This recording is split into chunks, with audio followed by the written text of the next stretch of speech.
ಇನ್ನು ಬೆಲೆ ಏರಿಕೆ ಸಮರದ ನಡುವೆ ಬಿಜೆಪಿಯ ರಾಜ್ಯಾಧ್ಯಕ್ಷ ವಿಜಯೇಂದ್ರ ಟಿವಿ9 ಜೊತೆಗೆ ಮಾತನಾಡಿದ್ದಾರೆ. ಒಂದಲ್ಲ ಎರಡಲ್ಲ ಹಲವಾರು ವಿಚಾರಗಳ ಬಗ್ಗೆ. ಮೊದಲನೇದಾಗಿ ಬೆಲೆ ಏರಿಕೆ ಸಮರ, ಅದರ ಜೊತೆಗೆ ರಾಜ್ಯ ಸರ್ಕಾರದ ಗ್ಯಾರಂಟಿ ವಿಚಾರ, ಹಾಗೆ ಕೇಂದ್ರ ಸರ್ಕಾರ ನೇರವಾಗಿ ಗ್ಯಾಸ್ ಮತ್ತು ಪೆಟ್ರೋಲ್ ಡೀಸೆಲ್ ಬೆಲೆ ಹೆಚ್ಚಳ ಮಾಡಿರೋದನ್ನ ಹೇಗೆ ಎದುರಿಸಲಾಗ್ತಾ ಇದೆ, ಈ ಎಲ್ಲ ವಿಚಾರದ ಬಗ್ಗೆ ಮಾತನಾಡಿದ್ದಾರೆ. ಹಾಗೇನೆ ಮೈತ್ರಿ ಜೆಡಿಎಸ್ ಪಕ್ಷದ ವಿಚಾರದಲ್ಲೂ ಕೂಡ ಸಾಕಷ್ಟು ಗೊಂದಲ ಇತ್ತು.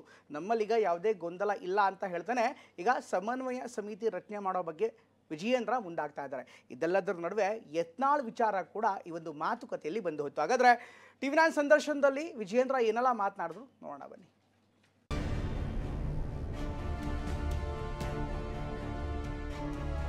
ಜನಸಾಮಾನ್ಯರ ಮೇಲೆ ಬರೆ ಎಳಿತಕ್ಕಂತ ಕೆಲಸ ಇವತ್ತು ಕಾಂಗ್ರೆಸ್ ಸರ್ಕಾರ ಮಾಡ್ತಾ ಇದೆ ರಾಜ್ಯದಲ್ಲಿ. ಆ ಕಾರಣಕ್ಕೋಸ್ಕರ ನಾವು ಜನಾಕ್ರೋಶ ಯಾತ್ರೆ ಮಾಡ್ತಾ ಇದ್ದೇವೆ.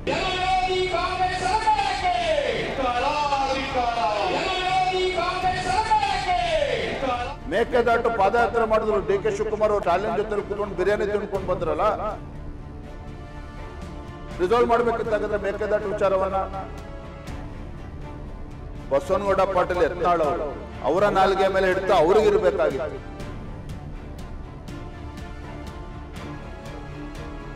ಅವರ ನಾಲ್ಗೆ ಮೇಲೆ ಹಿಡಿತಾ ಅವ್ರು ಕಳ್ಕೊಂಡಿದ್ರೆ ಅದಕ್ಕೆ ನಾನು ಹೊಣೆಗಾರನ. ಬೆಲೆ ಏರಿಕೆ ವಿರುದ್ಧ ಬಿಜೆಪಿ ರೊಚ್ಚಿಗೆದ್ದು ಕೂತಿದೆ. ಜನಾಕ್ರೋಶ ಯಾತ್ರೆ ಮೂಲಕ ಸಮರಕ್ಕೆ ಇಳಿದಿದೆ. ಇಂದು ಕೂಡ ಮಡಿಕೇರಿಯಲ್ಲಿ ಬಿಜೆಪಿ ಜನಾಕ್ರೋಶ ಯಾತ್ರೆ ನಡೆಯಿತು. ಹೀಗಿರುವಾಗ ಕಾಂಗ್ರೆಸ್ ನಾಯಕರು ಬಿಜೆಪಿ ಜನಾಕ್ರೋಶಕ್ಕೆ ಲೇವಡಿ ಮಾಡ್ತಿದ್ದಾರೆ. ಈ ಲೇವಡಿಗಳಿಗೆ ಬಿಜೆಪಿ ರಾಜ್ಯಾಧ್ಯಕ್ಷ ಬಿವೈ ವಿಜಯೇಂದ್ರ ತಿರುಗೇಟು ಕೊಟ್ಟಿದ್ದಾರೆ. ಟಿವಿ9 ವಿಶೇಷ ಸಂದರ್ಶನದಲ್ಲಿ ಎಕ್ಸ್ಕ್ಲೂಸಿವ್ ಆಗಿ ಮಾತನಾಡಿದ ವಿಜಯೇಂದ್ರ ಕಾಂಗ್ರೆಸ್ನವರ ಒಂದೊಂದು ಮಾತಿಗೆ ತಮ್ಮದೇ ಧಾಟಿಯಲ್ಲಿ ಕುಟುಕಿದ್ದು ಹೀಗೆ. ರಾಜ್ಯ ಸರ್ಕಾರಕ್ಕೆ ಚಾಟಿ ಬೀಸಬೇಕಿದೆ ಎಂದ ವಿಜಯೇಂದ್ರ. ಜನಸಾಮಾನ್ಯರ ಮೇಲೆ ಬರೆ ಎಳಿತಕ್ಕಂತ ಕೆಲಸ ಇವತ್ತು ಕಾಂಗ್ರೆಸ್ ಸರ್ಕಾರ ಮಾಡ್ತಾ ಇದೆ ರಾಜ್ಯದಲ್ಲಿ. ಇದರ ವಿರುದ್ಧ ಜನರ ಪರವಾಗಿ, ನಾಡಿನ ಜನತೆಯ ಪರವಾಗಿ ಧ್ವನಿ ಎತ್ತುವ ಮುಖೇನ ಈ ಸರ್ಕಾರಕ್ಕೆ ಚಾಟಿ ಬೀಸಬೇಕಾಗಿದೆ. ಅದನ್ನು ಸರಿದಾರಿಯಲ್ಲಿ ತೆಗೆದುಕೊಂಡು ಹೋಗ್ತಕ್ಕಂಥ ಕೆಲಸ ವಿಪಕ್ಷವಾಗಿ ನಾವು ಮಾಡಲೇಬೇಕಾಗಿದೆ. ಆ ಕಾರಣಕ್ಕೋಸ್ಕರ ನಾವು ಜನಾಕ್ರೋಶ ಯಾತ್ರೆ ಮಾಡ್ತಾ ಇದ್ದೇವೆ. ಸ್ಟಾಲಿನ್ ಜೊತೆ ಡಿಕೆ ಬಿರಿಯಾನಿ ತಿಂದು ಬಂದ್ರು. ಮೇಕೆದಾಟು ಪಾದಯಾತ್ರೆ ಮಾಡಿದ್ರು. ಡಿ.ಕೆ. ಶಿವಕುಮಾರ್ ಅವರು ಏನಾಯ್ತು ಮೇಕೆದಾಟು? ಮೊನ್ನೆ ಡಿ.ಕೆ. ಶಿವಕುಮಾರ್ ಅವರು ತಮಿಳುನಾಡಿಗೆ ಹೋಗಿ ಸ್ಟಾಲಿನ್ ಜೊತೆ ಕೂತ್ಕೊಂಡು ಬಿರಿಯಾನಿ ತಿನ್ಕೊಂಡು ಬಂದ್ರಲ್ಲ, ರಿಸಾಲ್ವ್ ಮಾಡ್ಬೇಕಿತ್ತಾಗದ್ರೆ ಮೇಕೆದಾಟು ವಿಚಾರವನ್ನ ಅದನ್ನು ಮಾಡೋ ಯೋಗ್ಯತೆ ಸರ್ಕಾರಕ್ಕಿಲ್ಲ. ಸರ್ಕಾರಿ ನೌಕರರಿಗೆ ಸಂಬಳ ಕೊಡೋಕೆ ಪರದಾಡ್ತಿದ್ದಾರೆ. ಗ್ಯಾರಂಟಿ ಅಂತ ಹೇಳ್ಕೊಂಡು ಇವತ್ತು ತಮಗೆ ಗೊತ್ತಿರಲಿ, ನಮ್ಮ ರಾಜ್ಯದಲ್ಲಿ ಪ್ರಪ್ರಥಮ ಬಾರಿಗೆ ಸರ್ಕಾರಿ ನೌಕರಿಗೆ ಸಂಬಳ ಕೊಡೋದಕ್ಕೆ ಪರದಾಡ್ತಾ ಇದ್ದಾರೆ. ಪೊಲೀಸ್ ಇಲಾಖೆ ಬಗ್ಗೆ ನಾನು ಉಲ್ಲೇಖ ಮಾಡಿದ್ದೇನೆ. 1ನೇ ತಾರೀಕು ಇವತ್ತು ಪೊಲೀಸ್ ಇಲಾಖೆಗೆ ಇವತ್ತು ಸಂಬಳ ಕೊಡಬೇಕಾಗ್ತದೆ. 1ನೇ ತಾರೀಕೆ ಕೊಡ್ತಾರೆ, ಅದು 7ನೇ ತಾರೀಕಾದ್ರೂ ಕೂಡ ಸಂಬಳ ಕೊಡೋಕೆ ಸಾಧ್ಯ ಆಗಿಲ್ಲ. ಶಿಕ್ಷಕರಿಗೆ ಸಂಬಳ ಕೊಡೋಕೆ ಸಾಧ್ಯ ಆಗ್ತಿಲ್ಲ ಅಂದ್ರೆ ಯಾವ ದಿಕ್ಕಿಗೆ ನಾವು ಹೋಗ್ತಾ ಇದ್ದೇವೆ?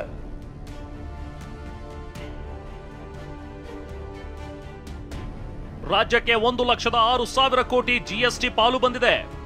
ತಮ್ಮ ಮೂಲಕ ರಾಜ್ಯದ ಜನತೆಗೆ ಒಂದು ಮಾಹಿತಿಯನ್ನು ಕೊಡ್ತೇನೆ. Karnataka has received highest GST compensation in the country.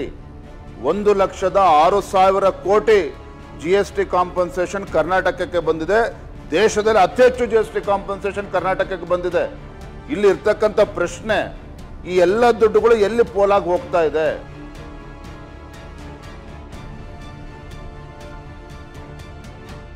JDS ಹಾಗೂ ನಮ್ಮ ಮಧ್ಯೆ ಯಾವುದೇ ಗೊಂದಲ ಇಲ್ಲ. ಒಂದು ಕಡೆ ಜನಾಕ್ರೋಶದಿಂದ ಜೆಡಿಎಸ್ ದೂರ ಇದೆ. ಇದು ದೋಸ್ತಿಗಳ ನಡುವೆ ಭಿನ್ನ ವಿಭಿನ್ನ ಚರ್ಚೆ ಹುಟ್ಟು ಹಾಕಿದೆ. ಹೀಗಿರುವಾಗ ಭಿನ್ನ ಮತದ ವದಂತಿಗಳಿಗೆ ತೆರೆ ಎಳೆದ ಬಿವೈ ವಿಜಯೇಂದ್ರ, ನಾವು ಜೆಡಿಎಸ್ ಪಕ್ಷವನ್ನ ದೂರ ಇಟ್ಟಿಲ್ಲ, ನಾವೆಲ್ಲ ಒಗ್ಗಟ್ಟಾಗಿದ್ದೇವೆ ಅಂದ್ರು. ಜೆಡಿಎಸ್ ಪಕ್ಷವನ್ನ ನಾವು ದೂರ ಇಟ್ಟಿಲ್ಲ. ಸದನದ ಒಳಗಡೆ ಬಿಜೆಪಿ ಹಾಗೂ ಜೆಡಿಎಸ್ ಪಕ್ಷ ಒಟ್ಟಾಗಿ ಹೋರಾಟವನ್ನು ಮಾಡಿದ್ದೇವೆ ಈ ಸರ್ಕಾರದ ವಿರುದ್ಧ, ಕಾಂಗ್ರೆಸ್ ಸರ್ಕಾರದ ವಿರುದ್ಧ. ಸದನ ಮುಗಿದ ನಂತರ ಈ ರೀತಿ ಬೆಲೆ ಏರಿಕೆ ಆದಾಗ ನಾನೊಬ್ಬ ರಾಜ್ಯದ ಅಧ್ಯಕ್ಷನ ಕೈ ಕಟ್ಕೊಂಡು ಕೊಡೋಕೆ ಸಾಧ್ಯ ಇಲ್ಲ. ಹೋರಾಟ ಪ್ರತ್ಯೇಕ ಮಾಡ್ತಾ ಇದ್ದೀವಿ ಅನ್ನುವ ಕಾರಣ ನಮ್ಮ ಮಧ್ಯೆ ಏನೋ ಭಾಳ ಒಡಕು ಬಂದ್ಬಿಟ್ಟಿದೆ ಅನ್ನೋ ಪ್ರಶ್ನೆನೇ ಇಲ್ಲ. ಒಟ್ಟಾಗಿದ್ದೇವೆ.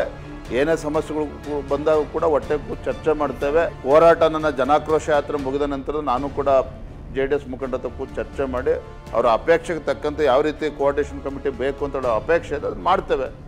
ಸ್ವಾಗತ ಮಾಡ್ತೇನೆ ಅದನ್ನು. ಅದರಲ್ಲಿ ಗೊಂದಲ ಇಲ್ಲ ರೀ. ನಾವು ಹೋರಾಟ ಪ್ರಾರಂಭ ಮಾಡುವ ಮುಂಚಿತವಾಗೇನೆ ಭಾರತೀಯ ಜನತಾ ಪಾರ್ಟಿ ಜನಾಕ್ರೋಶ ಯಾತ್ರೆನ ಪ್ರತ್ಯೇಕವಾಗಿ ಮಾಡಬೇಕು, ಜನರ ನಾಡಿ ಮಿಡಿತವನ್ನ ಅರ್ಥ ಮಾಡ್ಕೋಬೇಕು, ಜನರ ಸಮಸ್ಯೆಗೆ ಸ್ಪಂದನೆ ಮಾಡಬೇಕು ಒಂದು ವಿರೋಧ ಪಕ್ಷವಾಗಿ ಅಂತೇಳಿ ತೀರ್ಮಾನ ಮಾಡಿ ನಾವು ಹೊರಟಿದ್ದೇವೆ. ಯತ್ನಾಳ್ ಜೊತೆ ಮಾತನಾಡೋಕೆ ನಾನ್ ರೆಡಿ ಇದ್ದೆ. ಟಿವಿ9 ಸಂದರ್ಶನದಲ್ಲಿ ಯತ್ನಾಳ್ ವಿಚಾರ ಪ್ರಸ್ತಾಪಿಸಿದ ಬಿವೈ ವಿಜಯೇಂದ್ರ, ಯತ್ನಾಳ್ಗೆ ನಾಲ್ಗೆ ಮೇಲೆ ಹಿಡಿತಾ ಇರಬೇಕಿತ್ತು. ಅವರ ಜೊತೆಗಿನ ಸಮಸ್ಯೆ ಇತ್ಯರ್ಥ ಮಾಡ್ಕೊಳ್ಳೋಕೆ ನಾನು ಕೂಡ ರೆಡಿ ಇದ್ದೆ. ಚರ್ಚೆಗೆ ನಾಯಕರನ್ನ ಕಳಿಸಿದ್ದೆ. ಹೀಗಾಗಿ ಇದಕ್ಕೆ ನಾನು ಹೊಣೆಗಾರ ಅಲ್ಲ ಅಂತ ಕಡ್ಡಿ ಮುರಿದಂತೆ ಮಾತನಾಡಿದ್ರು. ಬಸವನಗೌಡ ಪಾಟೀಲ್ ಯತ್ನಾಳ್ ಅವರು ಅವರ ನಾಲ್ಗೆ ಮೇಲೆ ಹಿಡ್ತಾ ಅವ್ರಿಗಿರ್ಬೇಕಾಗಿತ್ತು. ಅವರ ಬುದ್ಧಿ ಅವ್ರ ಕೈಲಿ ಇರ್ಬೇಕಾಗಿತ್ತು. ಅವರ ಬುದ್ಧಿನ ಮತ್ತೊಬ್ಬರ ಕೈಲಿ ಕೊಟ್ಟು ಅವರ ನಾಲ್ಗೆ ಮೇಲೆ ಹಿಡ್ತಾ ಅವ್ರು ಕಳ್ಕೊಂಡಿದ್ರೆ ಅದಕ್ಕೆ ನಾನು ಹೊಣೆಗಾರನ?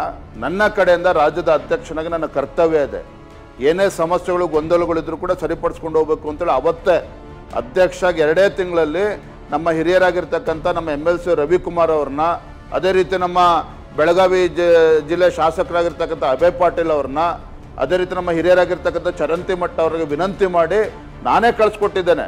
ಯತ್ನಾಳ್ ಅವ್ರು ಎಲ್ಲಿ ಕರೆ ಅವ್ರ ಮನೆಗೆ ಬರ್ಬೇಕಾ ನಾನೇ ಬರ್ತೇನೆ, ಬೆಂಗಳೂರಲ್ಲಿ ಬರ್ತಾರೋ ಅಲ್ಲೇ ನಾನು ಬರ್ತೇನೆ, ಸಮಸ್ಯೆಗಳನ್ನ ಸರಿಪಡಿಸ್ಕೊಳ್ಳೋಣ ಪಕ್ಷದ ಹಿತದೃಷ್ಟಿಯಿಂದ ಅಂತೇಳಿ ನಾನೇ ಪ್ರಯತ್ನ ಮಾಡಿದ್ದೇನೆ. ಸದನ ನಡಿಬೇಕಾದ್ರೂ ಕೂಡ 2-3 ಬಾರಿ ನಾನು ಪ್ರಯತ್ನ ಮಾಡಿದ್ದೇನೆ. ಅದು ಯಾವುದಕ್ಕೂ ಕೂಡ ಸ್ಪಂದನೆ ಮಾಡಲಿಲ್ಲ. ಹಾಗಾಗಿ ಅದಕ್ಕೆ ನಾನು ಹೊಣೆಗಾರಲ್ಲ ಆಯಿತು. ಟಿವಿ9 ಸೂಪರ್ ಎಕ್ಸ್ಕ್ಲೂಸಿವ್ ಸಂದರ್ಶನದಲ್ಲಿ ಮಾತನಾಡಿದ ಬಿವೈ ವಿಜಯೇಂದ್ರ, ಕಾಂಗ್ರೆಸ್ ಆರೋಪಗಳಿಗೆ ಕೌಂಟರ್ ಅಟ್ಯಾಕ್ ಮಾಡುವ ಮೂಲಕ ಜನಾಕ್ರೋಶ ಯಾತ್ರೆಯನ್ನ ಸಮರ್ಥನೆ ಮಾಡಿಕೊಂಡಿದ್ದಾರೆ. ಪ್ರಮೋದ್, ಟಿವಿ9, ಬೆಂಗಳೂರು.